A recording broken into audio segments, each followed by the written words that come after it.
Welcome to Politics Chat, in which I try to answer your questions about modern politics.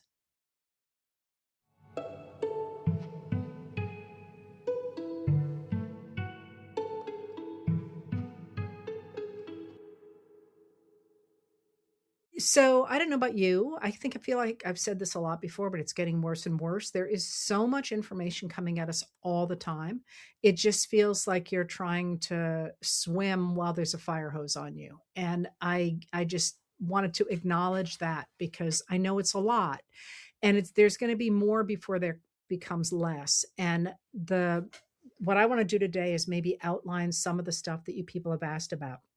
But first, some of the quick questions that people have asked. Somebody asked, how on earth can Trump keep handing out no bid contracts when we have contracting laws about the way that we're supposed to hand out contractors and you're supposed to get bids and evaluate the bids and so on. And he keeps handing out these no bid contracts.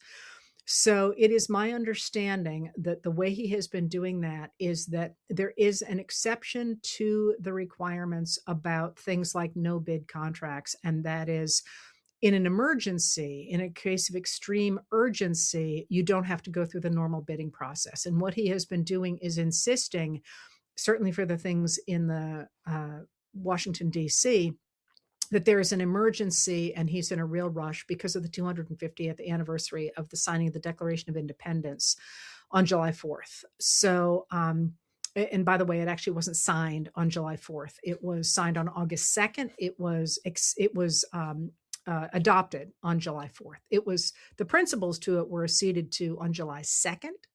It was adopted itself on July 4th, and they didn't sign it till August 2nd. So anyway, rabbit hole there. Sorry about that. But that's been the argument for why he can do no bid contracts. But one of the things that there's two things that are important about it. First of all, there is a larger principle at stake here that relates to overturning democracy. And that is in the early 20th century, there was a political theorist in Germany who his ideas become adopted by the Nazis. His name is Carl Schmitt. And one of the things that he says is he's trying to talk about how a leader can undermine a democracy and where true power resides.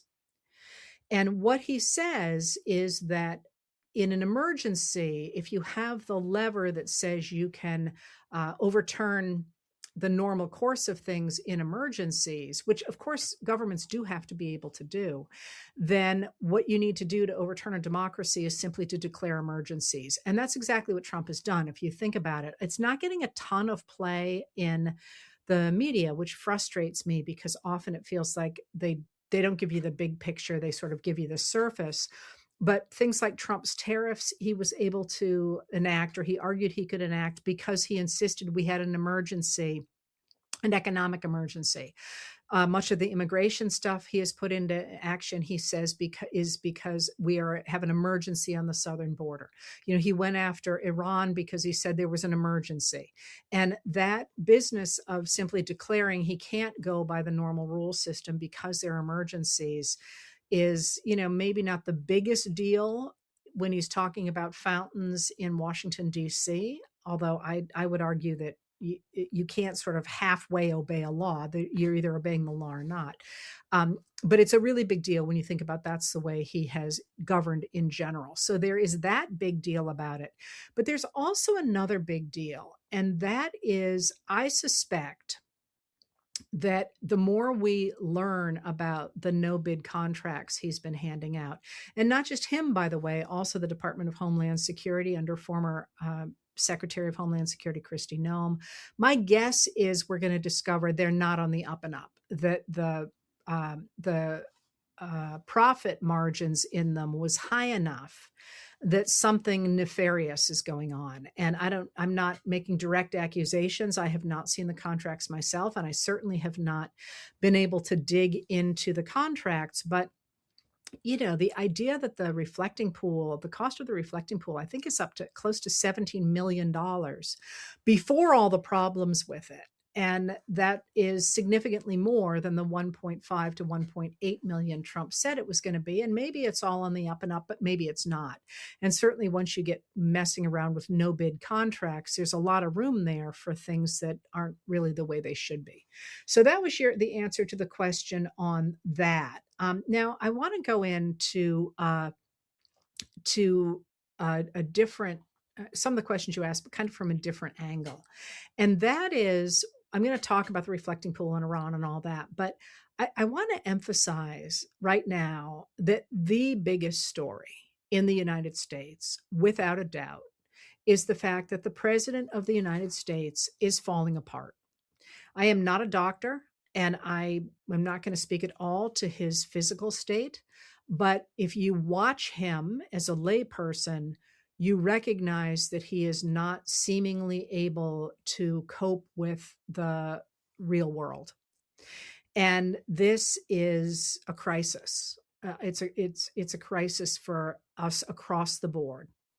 But what I mean when I say that, the examples that I will give here are that in this moment, first of all, he is obsessed with this reflecting pool. Like, the reflecting pool is a disaster, as many people thought it would be. And it's really quite interesting because in the past, he's always had somebody who could clean up after him, who could, his father could throw money at a problem, which, by the way, now he's using the American taxpayer to throw our money to fix things he's done. There was always somebody who could say, oh, yes, and then make it work. He would have secretaries and the CEO of the Trump organization, Alan Weisselberg. And he had his fixer, Michael Cohen. He had Roy Cohn. He always had people around him who could fix it, who could negotiate, who could throw money at something, who could make it better. So he didn't necessarily lose face in front of the world. And he had a bunch of people in the media who were willing to go along with him because either they thought he was powerful or, whatever reason they had. And I think what we're seeing right now is him coming up against a situation that he can't wish away and that nobody can fix for him, because since April, he has been out in front of the TV cameras saying what a phenomenal job he was going to do.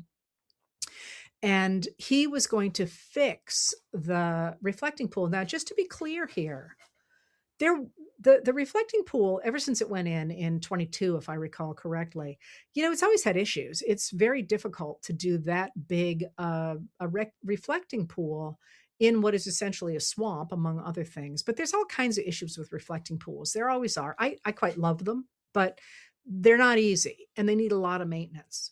And that one especially is difficult because it's so big and Washington, D.C. is so hot and all that. But there wasn't a crisis with a reflecting pool.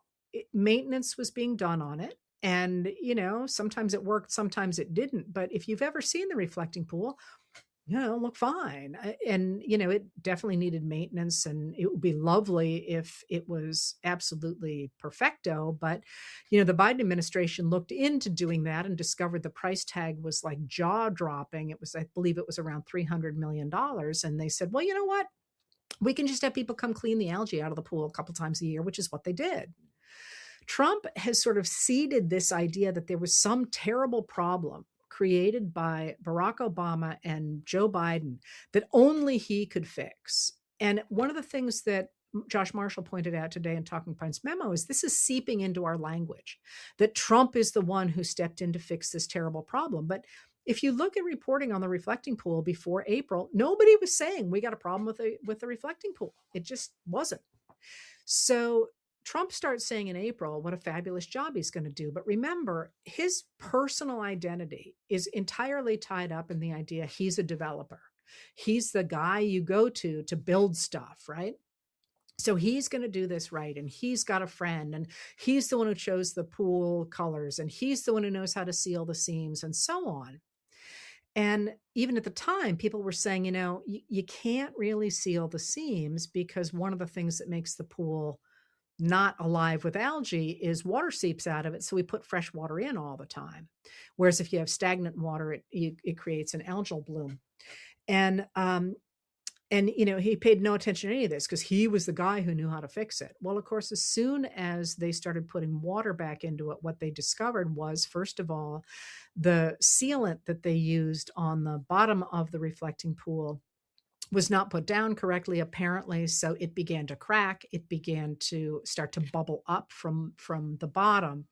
And you also got this algal bloom, which is potentially different kinds of algae have weirdly, really weirdly, the day that the algae really took off, I went to a lecture that was actually supposed to be about sustainability around the world in dealing with climate change, and we got sidetracked and talked really at extraordinary length about algae. So I've actually just recently been to a lecture about algae, which amuses me to no end. Algae is actually kind of like the super organism, does all kinds of amazing stuff. We also have in the United States only one research lab that studies algae and those foundational principles of water in the ocean. We have many wonderful labs, but only one that concentrates solely on that. And the Trump administration has slashed almost all of their funding. So something I'm going to be writing about soon. That was part of our conversation. But anyway, all that to say that this algal bloom starts, and some of that algae, there's all kinds of different kinds of algae, but some of that algae has the potential to be toxic. And one of the things that the Trump administration then tried to do was to get rid of the algae by pouring hydrogen peroxide into the water and then taking that water and then putting it back into the Potomac. I mean, it's like don't do this 101, right? But the whole reason I went into that is because here we have in the middle of Washington, D.C., this giant pool that says, boy, does Trump suck at being a developer. And as if being out in front for months boasting about what a great job he was going to do, and now it's like a joke. People are showing up saying their team algae, and people are in frog costumes, and there's all these memes all over the social media. They're actually quite funny.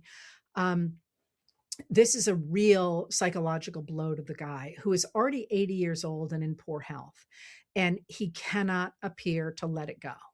So now he is trying to convince people that the damage that is happening at the reflecting pool is not his fault, that there have been vandals.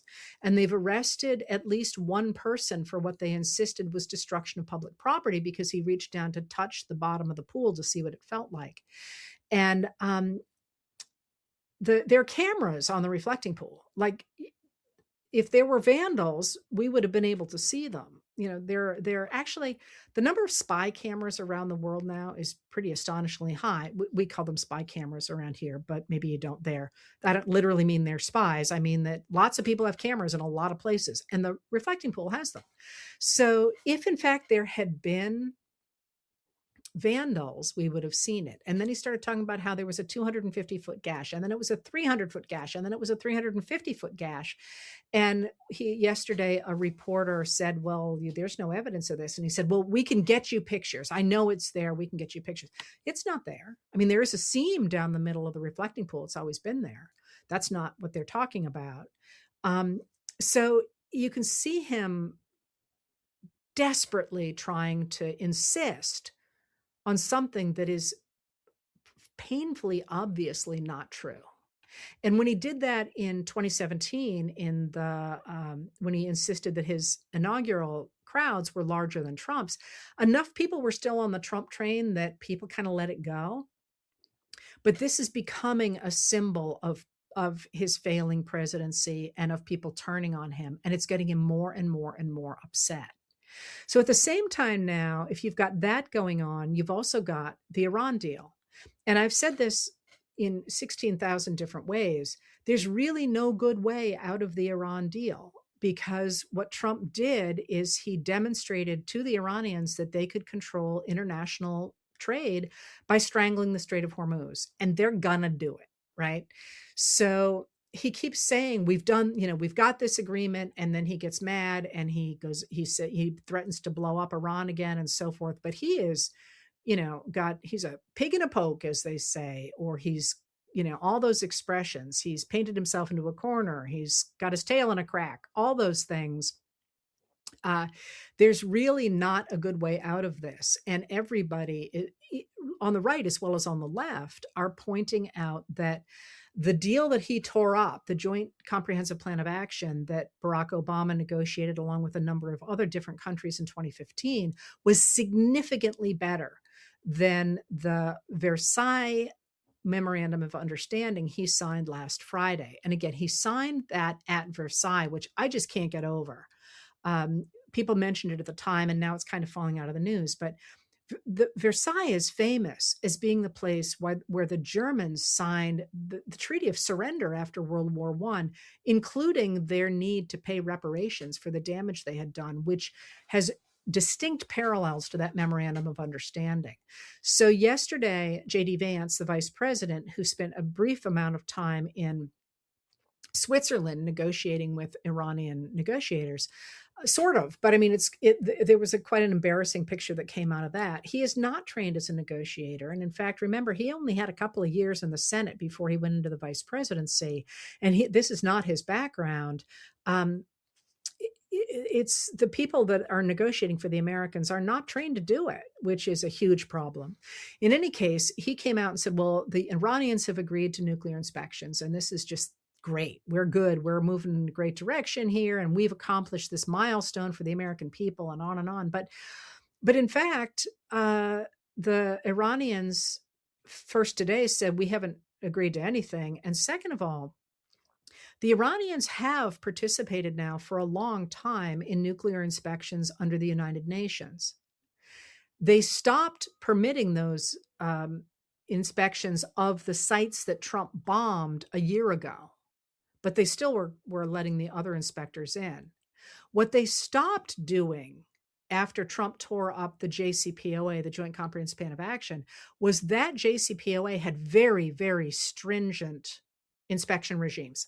And they said, we're not going to have that any longer. So they're still having those older ones. They're not having the ones under the JCPOA. But then they came out today and they said, we didn't agree to anything. We're not going to change what we were doing. So we don't know what you're talking about. Just after Trump said, this is the best thing, they've agreed to inspections. Now we're going to have a non-nuclear Iran. And basically, he's trying to do like he did with the reflecting pool, create a win out of what is really quite a bad loss. All right. But so what happened today is really interesting. So Trump went to Pennsylvania essentially to give a rally, which he does. When he feels bad about himself, he goes off and he holds a rally, and he goes to a place where everybody likes him, and he goes back to all the greatest hits, and everybody laughs or cheers or whatever, and he feels better about himself. And to be clear, that's where that man has always shown. He has always been, I won't say a good orator, because that there's actually techniques to oratory, and there's all sorts of pieces to it that make it last for a long time or whatever. I will tell you, Zoran Mamdani's speech at the Knicks ticker tape parade last week, that was one that's going to end up that was a piece of oratory that's going to end up in the history books. We do actually collect the best speeches, right? That's going to be one of them. That was about 8 minutes long, and it was beautifully constructed. It was one of the, and you should hear it. It's on YouTube. Even if you don't like basketball, or you don't like Mamdani, whatever, just the construction of that speech was masterful. It was truly beautiful. Anyway, I'll stop on that one. But anyway, so he usually he never had well-written speeches, but he's always played an audience really well. That is, he kind of vibes with the audience like a really good comedian, I'm going to use a comedian here, would do. But what was interesting about that today is he went to Pennsylvania to do that, and it didn't work. Like he's wheeling out all the old, and Pennsylvania, by the way, goes to an area where he's usually really popular.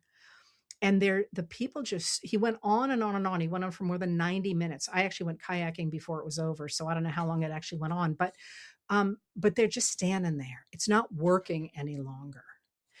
And that I think what we are seeing is this crumbling. At this point, I wrote down the numbers. Only 23% of Americans. Remember, I always told you there's a bottom number at which you're never going to fall below in a reactionary moment because that many people are always going to be for their person. And I said that number was between 22 and 23%. That's the number of people who think that the Iran war has been a good idea. I mean, it's probably not going to go below that because that's rock bottom. This is really unpopular, and the number of people who believe him about the reflecting pool, I haven't seen numbers on that. I haven't looked for numbers on that because certainly the vibe is people are not really believing that there are vandals attacking the reflecting pool. And now, of course, there are ducks dying there as well, which isn't helpful either. But now you got him there in Pennsylvania, and he's not able to rouse a crowd any longer. And that's aside from everything else. That's aside from the diaper on the Kennedy Center, and that's aside from the rumors that there has been a drug assigned to him at the White House that itself is not of great. I mean, I'm not a doctor at all. It's an obesity drug, but what's interesting about that is that in order to get the drug, there was a description of the patient, and the suggestion is that was Trump. And what's interesting about that is that somebody leaked it. I mean, it's interesting because if that's true, he's actually in much worse health than they've let on, but also somebody leaked it. Always remember any of these stories, these are stories people are leaking. And then, of course, we have the new book out from Maggie Haberman and Jonathan Swan that it's a view of inside the White House and under Trump. And once again, people are leaking. So this is what we're watching right now is this disintegration. But that's not the only thing that's going on because, again, Trump's 80 years old, and regardless of how you feel about him, we all have a time limit, right?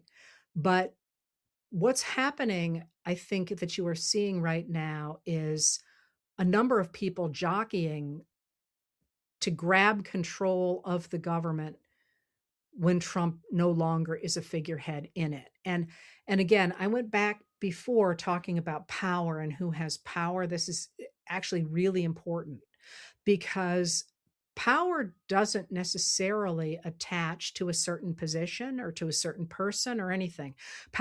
You have to accept that somebody has power.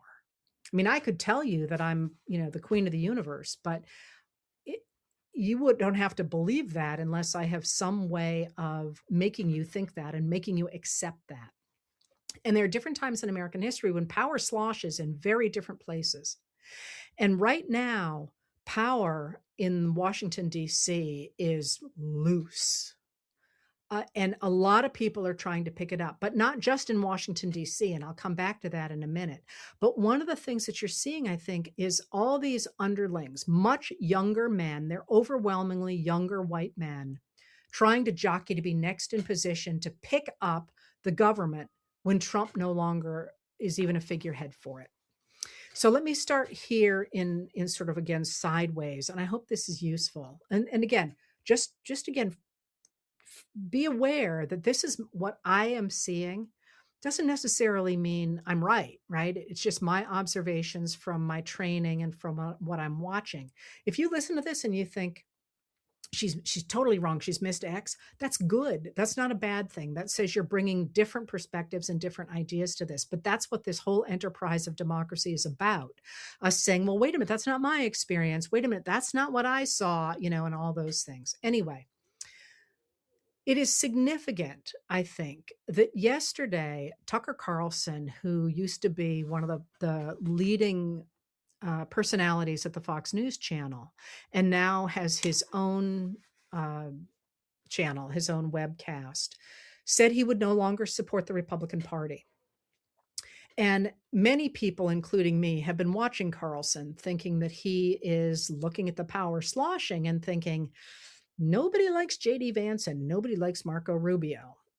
It might be an opening for me to pick up power. And today he said that he would no longer support Trump, but he would support J.D. Vance. And I look at that and I think, okay, that suggests that he is willing to throw in his lot with J.D. Vance if J.D. Vance becomes vice president. I mean, president. He is vice president, becomes president. I don't know what that looks like, but I can make some guesses, and I suspect you can too. But there are other people as well in the mix. And one of the things to think about as you're seeing these stories come out, who's leaking?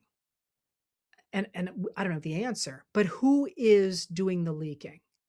Because what we're going to see both in the United States, as you are now seeing in Hungary, and as you will eventually see in Russia, is that as these leading figures lose power, other people are going to use the information they have to buy power or to buy an escape from criminal prosecution. So stuff is leaking out of, not leaking, stuff is coming out of Hungary, for example, and we're learning that, Viktor Orban's people were funding some of the right-wing voices in the United States and in Western Europe. And we're going to see more people coming forward with information, either to get out from under some organization they didn't want to be part of, or to leverage the information that they have to maybe cut themselves a break. You're going to see more and more stuff come out. And an example of that is what happened yesterday. I think I've lost track of the days as usual, in which John Swain from the Washington Post had just a jaw-dropping story about former director of National Intelligence, Tulsi Gabbard, and her relationship to a cult figure. And after looking through literally tens of thousands of email communications, his conclusion that at least for a great deal of the time that she was in Congress, she appeared to be doing the bidding of this cult figure. I mean, that is such a jaw-dropping piece of information. It would have ruined any administration except Trump's when it's coming at us so fast. So you're seeing these people trying to grab, I think, as much power as they can. And one of the ways they're going to do that is by leaking information about each other. And the people that I am watching right now are the usual suspects. J.D. Vance, of course, Tucker Carlson, Russell Vought at the Office of Management and Budget, who is trying to grab the power to control the funding for research, medical research, scientific research, and a number of other grants in the United States, which is appalling, and you should speak up against it. But if he can get the power of the purse, then he becomes really powerful. Another one to be watching, of course, is Stephen Miller, the Deputy White House Chief of Staff, who wants control over immigration policies because he's a white nationalist, and he wants to see people, brown and Black people, and immigrants sort of pushed out of American society. You're seeing these people, jockeying back and forth to try and pick up the power that's sloshing around Washington, D.C. At the same time, I really want to call out something that happened today, and that is the criminalization of opposition to the Trump administration. So what happened is this. Last September, Trump announced that he would designate Antifa as a terrorist organization. Now, Antifa is not an organization. There's not dues. There's not meetings. It just means anti-fascist. It means you're standing up against the policies that are that support fascism. So basically, the American troops in World War II were Antifa. His own intelligence agents, or head of the FBI in his first term, said there is no organized Antifa. And he does not have the legal power to designate Antifa as a domestic terrorist organization. A president can't designate anything as a domestic terrorist organization for the very obvious reasons you're about to see. But what he did is, on September 22nd, he did in fact say Antifa is a domestic terrorist organization. He said that protesters standing against administration policies were trying to overthrow the United States government, law enforcement authorities, and our system of law. Again, not allowed to do that, but he did it anyway. And then 3 days later, on September 25th, he issued a National Security Presidential Memorandum, NSPM 7, which you may have heard about, NSPM 7. saying that it was called Countering Domestic Terrorism and Organized Political Violence. And in it, he called for a national joint terrorism task force to investigate anybody who was protesting the administration. And this is primarily, at this point, ICE and Border Patrol. Well, what happened was last year on July 4th in Prairie Land, Texas, there was a protest of ICE. And one of the protesters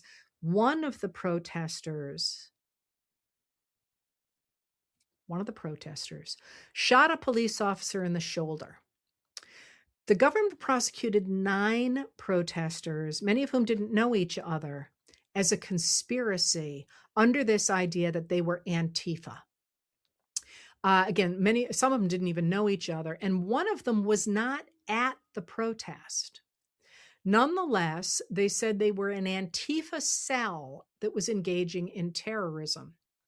And in March, those 9 people were found guilty of this conspiracy. And this was seen as a real test of the government's power to get rid of its opponents. Those people were sentenced today. And the shortest sentence that one of the people got was 50 years in prison. I believe the shooter was sentenced to 100 years in prison. The police officer was wounded, but he was not killed. And of course, these are way longer than any of the sentences that were handed down from the people who did conspire to attack the Capitol on January 6, 2021. But this is a really big deal. This is a whole factory of red flags. They took people who were protesting ICE, one of whom was violent, put them all together and said, you're a terrorist cell, and they're managing to throw them in prison for a minimum of 50 years. This is absolutely outrageous, and it will almost certainly be challenged because the administration has tried to do that twice more. It tried to do that in Chicago with the Broadview Six, and that was so badly tainted by the prosecution that the judge threw it out and called the prosecutors up on the carpet and said, you can't, you basically lied to everybody. You can't do that. And now they have tried it again more recently in Minneapolis. They went after a number of Minneapolis protesters within the last week or so. This is eye-popping, and the flip side of Trump falling apart is this attempt to use the government to silence opposition. And the idea of J.D. Vance taking over under such a system, when we know from the reporting by Maggie Haberman and Jonathan Swan that J.D. Vance, especially J.D. Vance, but also Stephen Miller, both wanted the president to invoke the Insurrection Act in Minneapolis last year to stop people from being able to protest ICE. And they insisted that Renee Good and Alex Preddy were both paid protesters. They were not. There's no evidence of that at all. That is really, really profoundly disturbing. And so I think what you're seeing is Trump crumbling, but this sloshing around of power and the attempt to grab power through these governmental systems. Now, before you all go hide under your beds, people are fighting back. They're fighting back in a big way. The courts are pushing back dramatically. They're taking away Trump's attempt to get control over the voting rolls, for example. Judges across the country are throwing out these kinds of attempts to go after Trump's political opponents. There are the Senate sometime today, the Senate passed the War Powers Act, a War Powers Resolution. I'm sorry, the War Powers Act is a law, but a War Powers Resolution telling Trump he cannot use any more military force in Iran. Now, big fights over that, but both the House and the Senate have passed that, and 4 Republicans switched to the Democratic side to support that. One Democrat, John Fetterman from Pennsylvania, switched the other way, but 2 Republican senators didn't show up for the vote, one being Mitch McConnell, who is sick in the hospital, and I don't remember off the top of my head the other one. But you can tell power is eroding in Congress for Trump as well. He's supposed to have lunch tomorrow with senators, and he is insisting to senators that they must pass the Voting Save Act. There's two saves in the news right now. This is the Voting Act, and really trying to get his hands on those state voting rolls, really trying to impose a lot of ways to rig the vote. And the senators are straight up saying, no, we're not going to do that, because they can read the poll numbers as well as anybody else, and they can recognize that he's a sinking ship and they don't want to have any part of it. They're trying to regroup for what comes next.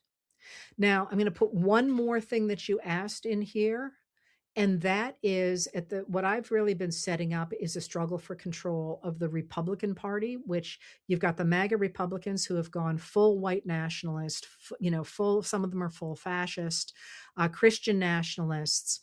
And now you're going to be seeing, I think, some of the Republican senators trying to back away from that and trying to be like, no, we're the good guys, remember? But they're not. They were extremists even before Trump. These are the people who want to cut taxes and regulations and want to continue to move money upward. I think what you are seeing across the country in a really interesting, weird mix is that Americans as a whole, and I'm really going to focus here on the independents, the Democrats, and to a much lesser extent, the MAGA Republicans who voted for Trump in 2016 and 2020, and maybe in 2024. I'm dubious on that one. It's a rabbit hole I'm not going to go into. But they are finally looking at the fact that people like Elon Musk is nominally a trillionaire and doesn't seem to have to answer to the law. And House of Representatives Speaker Mike Johnson, a Republican of Louisiana, is quietly talking about cutting Social Security. And we're slicing through a study out today, a poll out today from Gallup says that 50% of Americans say they can't afford health care. We're looking at the gutting of the middle class and the gutting of the 90% of Americans in order to move money up into that top 1% or 1/10 of 1%. And across the board, I think you are seeing Americans saying, no, we don't really want to go back to slashing more taxes. We want to fix the system. And so if you go from looking at the Republicans, as I was doing, to looking at the Democrats and the independents, increasingly, people are all talking about the fight going on today in the Democrats in New York between sort of the more established Democrats that tend to side with Chuck Schumer, who's the Senate Minority Leader, and the younger ones who are sort of pro-Mamdani kinds of people. I think what we're really seeing is a much broader realignment across the political system that is not really going to map at all onto Republican and Democratic going forward. It's going to map onto democracy versus autocracy. And in that, you're going to see a whole bunch of new candidates, certainly on the Democratic side and the independent side, because some of those Democrats are not going to call themselves Democrats, they're going to call themselves independents or whatever. And there's going to be a spectrum of them. But the old alliances are breaking down. And instead, I think we're going to see a real push for things like healthcare, education, housing, roads, hospitals, the things that we've gutted for the last 45 years and that Americans really want to see come back. And one of the things that's really interesting, if you want a real shocker, take a look at what percent of Americans want to have money out of politics. And then take a look at who believes that. That is not a partisan position. That is bipartisan. Republicans, independents, and Democrats all want to get big money out of politics. Crucially, some of electeds want it out too because they don't like that they have to spend all their time raising money. And then take a look at how many people want to fix the healthcare system. Not partisan. You look at these issues that have been cultural issues for a long time, especially on the Republican side, and all that's falling apart. So when you're thinking about where power is sloshing and you're watching these sort of machinations in Washington, D.C. to see, like, is J.D. Vance going to be able to sneak the power away from Trump? And there are many suspicions that J.D. Vance and his team are the ones who are leaking this information to the press about things like the drug that Trump may or may not be taking and so on.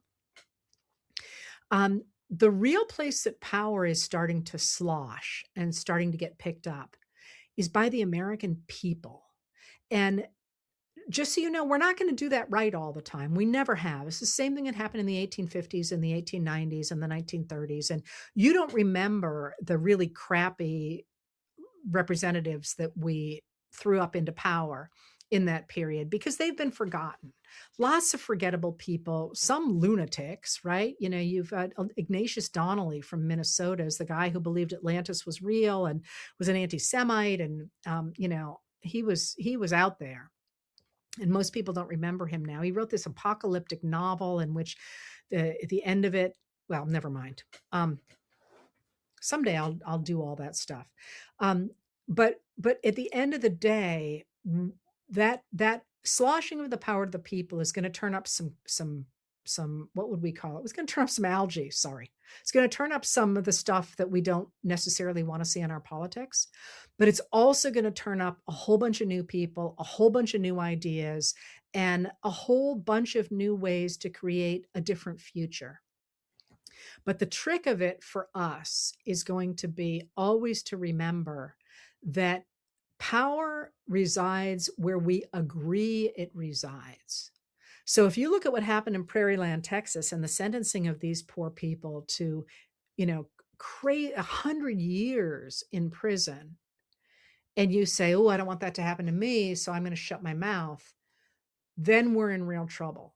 If you look at that and say that is outrageous and this is not a country where somebody should be thrown into prison for 50 years because they were standing near somebody who fired a gun, and they were just protesting ICE, and you keep speaking up, the more we claim that power, the more our electeds will recognize that we have claimed that power.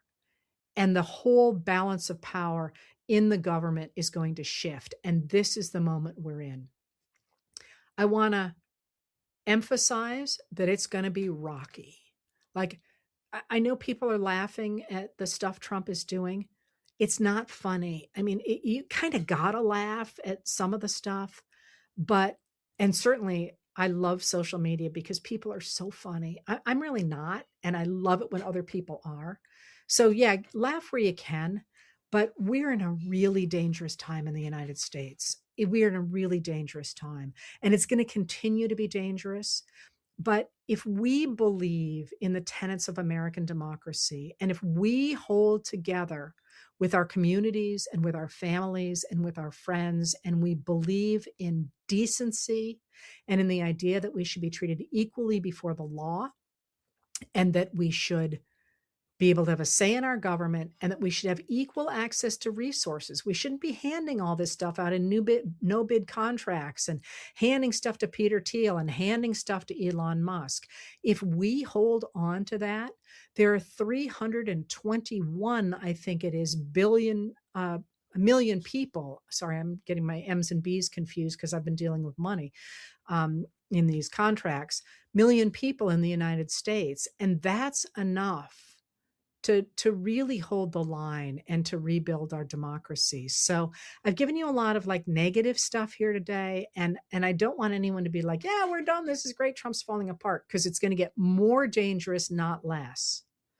But what you are seeing is finally Republicans speaking up against Trump, recognizing how unpopular he is, people running for office speaking up against him, MAGA increasingly getting isolated. And as they do so, trying to force their will on the rest of us. And it's going to be a rocky summer and a rocky fall.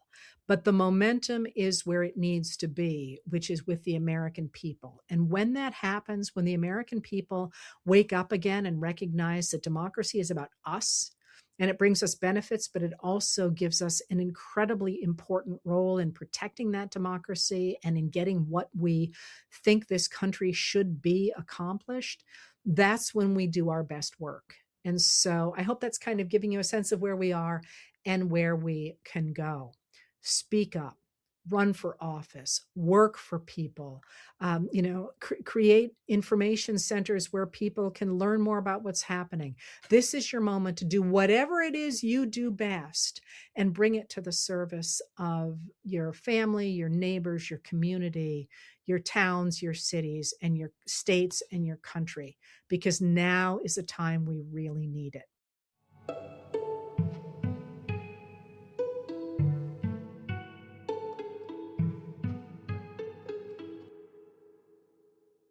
If you'd like to tune in live, I record these chats on Tuesday and Thursday at 6 p.m. Maine time on both my YouTube channel and my Facebook page. If you want to hear more from me, I write Letters from an American every night. It's available on Substack and on Facebook, and the audio version of the nightly letter is available the following day wherever you get your podcasts.